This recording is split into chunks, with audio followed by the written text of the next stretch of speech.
Module 1. Now, you may be noticing this module is not being filmed in Lee County, New Mexico, or at New Mexico Junior College. One of the things we're going to do this semester is we're going to travel the world talking about business law. And for our first module, we're going to start here in a tiny island of Nevis in the Caribbean. Now, Nevis is part of a small island nation called St. Kitts and Nevis. It's actually the smallest country in the Western Hemisphere. You may be asking, why is he filming his lecture here? He must be on vacation. This must be just so he can sit on the beach and talk about business law. Well, no, there's actually a reason, and it's this gentleman right here. This is Alexander Hamilton. You might have recognized him from the $10 bill. You might have recognized him from the play. You might have recognized him from the great book by Ron Chernow, I think it is. You might have recognized him just from your history class.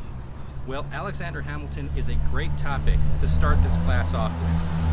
I came here to Nevis in part to talk about Alexander Hamilton and to introduce you all to business law. Again, if you haven't read chapter 1 and 2, go ahead and start by reading chapter 1 and 2, and we're going to start off by creating a framework of the business environment in the United States. Now, chapter 1 talks about sources of law. Chapter 2 talks about the separation of powers, and that's where this gentleman comes into play. Federalism is really the key issue, or the key, shall we say, factor in determining separation of powers and shaping separation of powers in the United States today. And federalism and the discussion of federalism and what we see as federalism today, this gentleman, Alexander Hamilton, has a huge impact on that.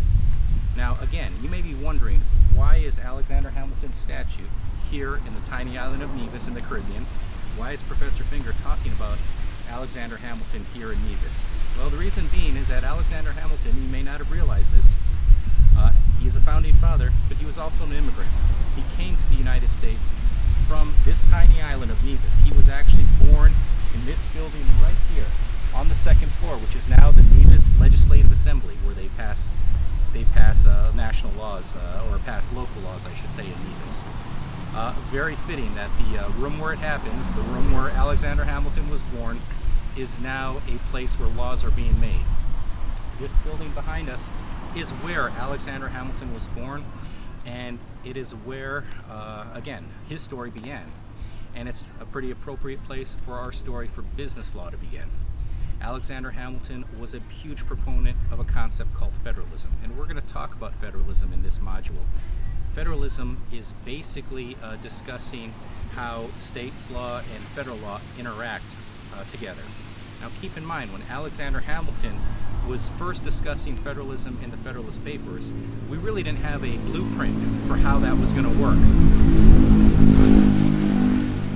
We do now, thanks to Alexander Hamilton. We're going to go inside the Hamilton House, that little museum right over there, take a look around and continue our discussion about Alexander Hamilton, his influence on the United States, but more importantly, we're also going to talk about the important factors that are going to set the foundation for the rest of the semester.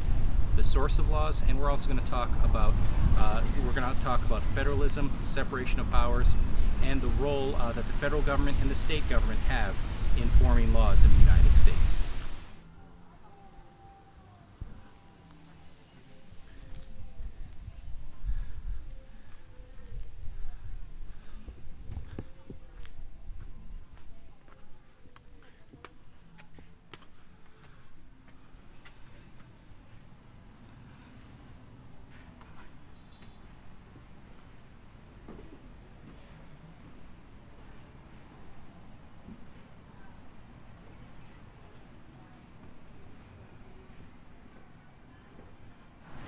So we're inside the Hamilton Museum here, and this gives me an opportunity to talk about another important factor as it relates to Module 1 and as it really relates to the separation of powers and federalism itself, and that is the theory of judicial review. Now, Alexander Hamilton was a huge proponent of judicial review. Now, what exactly is judicial review? Well, they have a little discussion here about judicial review here at this museum. And I gotta say, if you're in Nevis, it's worth checking out this museum. It's a pretty quick opportunity to go through here. It's not going to take you very long. It's a small museum, as you can see, but it's a great summary of Alexander Hamilton's life. You get to see the room where he was born, or as you would say, the room where it happened. And it's a pretty neat thing. If you're into history like I am, if you're into the law like I am, it's a great stop. If you want to sit on the beach like my wife does, well, you're right near a beach too. So it's not a bad place to stop off if you're in Nevis. But with that being said, Hamilton, as I said, with the Federalist Papers in Federalist 78, he was a strong proponent of a concept called judicial review. And judicial review, in a nutshell, is the process, if you will, where a law that is deemed that is challenged as unconstitutional, if a state passes an unconstitutional law, where there is a system in place where the federal government can review that law, the federal courts, I should say, can review that law to determine whether or not this law is in fact constitutional or not. Now keep in mind, that's something we're kind of used to today. We basically accept judicial review as part of the legal environment in the United States today. But at the time it was very controversial, and to be honest, it still is a bit controversial today. But judicial review was an important part of the development of this nation. And Alexander Hamilton, again, a huge influence on how this country developed and how this country emerged. The theory of judicial review, of course, he was a strong proponent of the National Bank, which we talked about earlier. A proponent of the National Bank, which a lot of people were opposed to that, and there's a reason why he's on the $10 bill. His strong proponents of a centralized federal government. But with that being said, it was fairly controversial at the time. And keep in mind, Alexander Hamilton and his view of a strong centralist government, a strong federal government, was one of the two major theories, if you will, at the founding of this country. There, of course, was two schools of thought in the United States at the time. There was Alexander Hamilton, who had a strong view of a strong central government, or stronger central government, and then the camp, most notably, a notable proponent being Thomas Jefferson, who was more in favor of a less centralized government, where the states themselves had a little bit more authority to act independently of the federal government. The federal government was just sort of a loose bond that held these states together, whereas Alexander Hamilton believed it was absolutely necessary for these states to integrate and centralize and form a strong central government. Now, that you may be thinking to yourself, that sounds kind of familiar. Well, if you switch between two of the rival news networks today, their arguments are going to be pretty comparable to that. That is an argument that sort of has defined this country for the last several hundred years, since Hamilton and Jefferson. But with that being said, the America that Alexander Hamilton envisioned is very much the America we have grown to live in. We're going to talk about administrative law later in this class. I'm going to say right off the bat, the Founding Fathers would not have envisioned administrative law or an administrative agency that acted independently of Congress to pass laws, and we're going to talk about that. And there's some potential huge changes coming to administrative law. That's for another module. Again, for this week's module, we're talking about the sources of law, and we're talking about federalism and separation of powers, the difference between the federal laws, state laws, and how they interact with each other. Behind us again, Alexander Hamilton, one of the Founding Fathers, helped lay the foundation for that. We're going to take a look around a little bit longer, and we're going to come back here in a little bit. You know what? While we're here in Nevis, I think it'd be a great idea to try some local food. So we're going to probably hop on a ferry, head over to St. Kitts, the neighbor island, grab some dinner there, and talk a little bit more about federalism. Now, to get back to St. Kitts, we actually had to get on a ferry, and we walked through the town of Charleston, which is the capital of the island of Nevis, which is one of the two islands that make up St. Kitts. As you can see, a very small little town, colonial vibe to it. And we stopped in the marketplace there, the fruit and vegetable marketplace. I grabbed a bag of bananas and fruit there. I didn't want to ruin dinner, but definitely love to stop off at these local marketplaces. And then we made our way to the dock, and here you can see Nevis from the docks. But it was a beautiful dock, nice beach there. None of this is going to be on the exam, so don't stress it. But as you can see from here, from the docks, again, this is Nevis here. But and it's beautiful island, nice little mountain. I heard it's a beautiful hike up there. But from the docks, you can see the island of Nevis, and you can see how close it is. And again, it's interesting how small this country is. I actually walked across one end of St. Kitts to the other. But again, like I said, from the docks, Nevis, pretty small island. St. Kitts, a little bit longer, but more narrow. And we got on the boat, made our way back from Nevis to St. Kitts, and there's Nevis, as you can see. And again, real short ferry ride to Bastry, and again, on our way to Alfredo's, where we're going to grab dinner and talk about Chapter 1.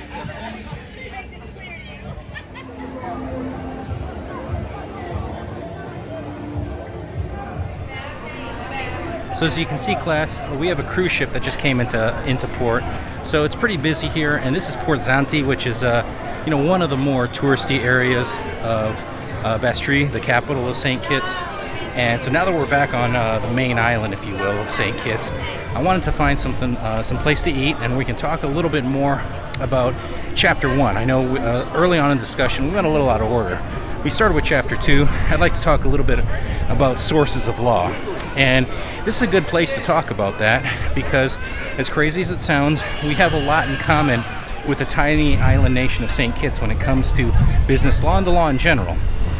So class, as I was saying, we're going to talk a little bit about Chapter 1 and sources of law. We talked about Chapter 2. We went a little out of order, but it worked out pretty good because we were talking about Alexander Hamilton.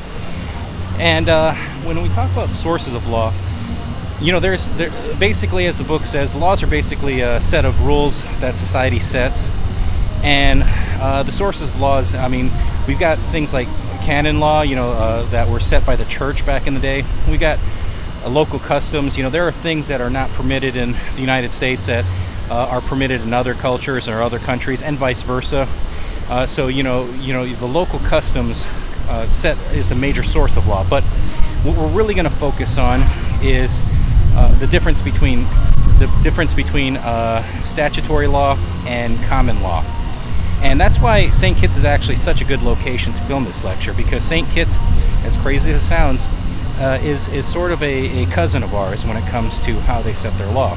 Now, when it comes to common law is basically judge-decided law. You ever notice that whenever there's a major controversy, it's going to the Supreme Court, you recognize that the Supreme Court's decision is going to decide whether or not this law is permissible, whether it's allowed, whether this law is going to stand, or whether it's going to be, deemed invalid. And that's the power of the Supreme Court, and that is through judicial review. And we talked about judicial review with Alexander Hamilton. Common law is basically that series of laws that are set by judicial decisions. And this is born from the United Kingdom. And even though we fought a revolution against the UK or against Britain hundreds of years ago, thanks in large part to Alexander Hamilton, common law has remained with us since then. St. Kitts is a former British colony, and they too use the common law. So it's a very similar system that we have. Other countries use statutory law. One of the most influential types of statutory law is called the Napoleonic Code. And that's a lot of these French countries and former French colonies use a Napoleonic Code. When you think about the Napoleonic Code, think about a giant book full of a bunch of rules, full of a bunch of laws, and each of these laws clearly set out what is the law says, what it can do and what it can't do. The US, the laws, and the UK as well, the laws are sometimes a little bit vaguer, and you need sometimes judges to basically rule how the law applies to each situation. Well, folks, we're going to head over. I'd like to get something to eat. I want to eat something local, and I've heard a lot of locals tell me we need to try a place called Alfredo's. Now, it sounds like an Italian restaurant, but apparently it is the best place to get local Kittian food here on the island, and it's just about a short quarter of a mile walk for us. It's pretty hot here, but I think I'm going to walk over there and check this place out. Well, as you reach the end of Port Zante, there's this monument here. It commemorates the Christina disaster. It's this horrible disaster where a ferry sank and 233 people tragically lost their lives. There's also the National Museum, which is something I really wanted to check out, but it was closed due to scaffolding. They have some other shops here. These were closed at the time. This is the part of Port Zanti that wasn't particularly busy because it's really the end of Port Zanti and the start of the city. And once you get past the National Museum, you're basically in Bustry. And we didn't actually get into the city. We just kind of walked along. As you can see, we basically walked along the coast. And there's the cruise ship and Port Zanti back there. But, Alfredo's is on the ocean, and we were kind of determined to get to this place. We had already seen some of the city, and there it is, Alfredo's. And like I said, this place got rave reviews from the locals. Every cab driver we talked to, every local we talked to said, you gotta try Alfredo's. So we're really excited to try it.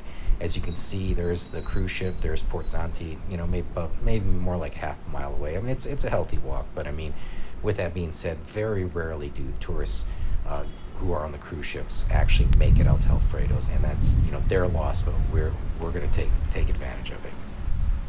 Well, class, we made it. We're here at Alfredo's here in St. Kitts. It's our last day, and we're going to get lunch here before we head on out. We enjoyed Nevis, but like I said, when I said it at Port Zanti, we didn't talk enough about Chapter 1, and I want to talk a little bit about sources of law. Again, here in St. Kitts, their law is set very similar to the law in the United States. It's based on the common law. Now, the common law originally emerged in 1066. It was something even before American history, the Norman conquest of Britain. At that time, the Normans came in, and they sort of the common law sort of emerged at that point. But it really was 1154 when King Henry II in England basically made the common law across all of his realm, the common law across England. And the common law is, like I said, it's judicial-based decisions. It's basically law that is based on what how a judge interprets a law. As mentioned, this is distinct from statutory law, and you need to understand that distinction because we are going to cover both statutory law and common law throughout this course.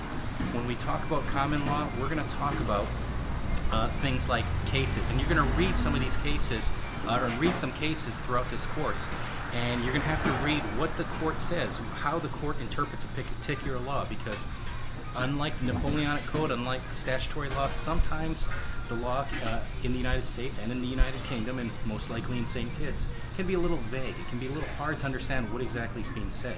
The common law is where that is interpreted. Now, statutory law and the Napoleonic Code is very well known, and again, it's a French-based set of laws, but think of it, like I said, as a giant book of laws.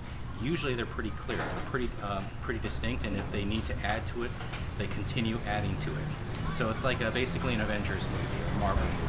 There's always another one coming out. Whereas the common law, oftentimes there's a law, and it was set long before we had any idea how it would be applied to a certain situation. We think about, a lot of the founding fathers. You always hear American lawmakers talk about the founding fathers, like Alexander Hamilton. What would they want? How would they interpret the law? How would they apply this particular law to this particular fact pattern? And the fact of the matter is, what they envisioned, they couldn't envision how these particular laws would apply to a certain situation. Here with the common law, it takes a judge oftentimes to look at the law and see how it applies to a particular situation. And you saw in some of the materials we've already had in this module how a law can on paper look pretty clear, but then become a little bit unclear, a little bit vague. And that is especially common when we're talking about technology and how technology changes what can be done, and as a result changes how the law can apply. And that is one of the most important things in business law, is how technology may change how a law applies to a certain situation. But again, these are sources of law. We have different sources of law, but the main distinction you want to understand here is the distinction between common law and statutory law.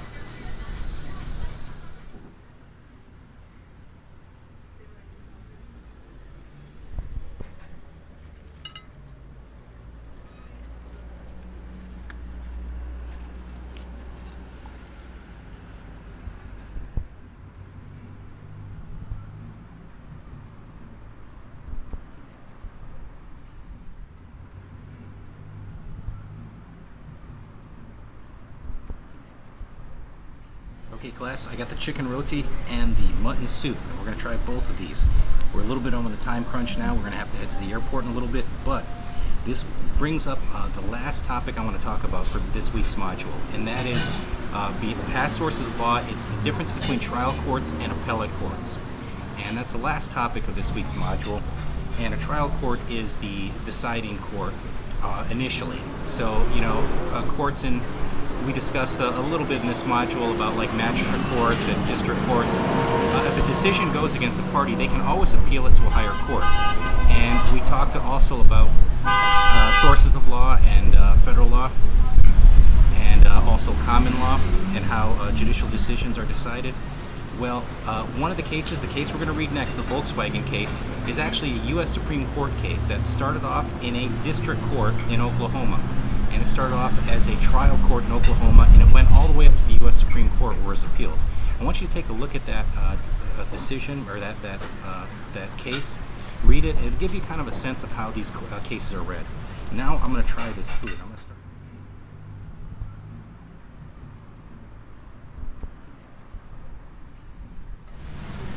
Man, that looks good.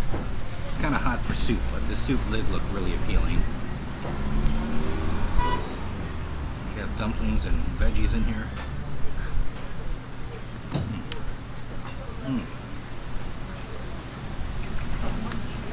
That was really good. Of course, I got a bone in there, but. And then finally, let's try this roti. Every time I come to the Caribbean, I like getting these. They're really, I guess, they remind me of an all-subs burrito with curry. So, there's that.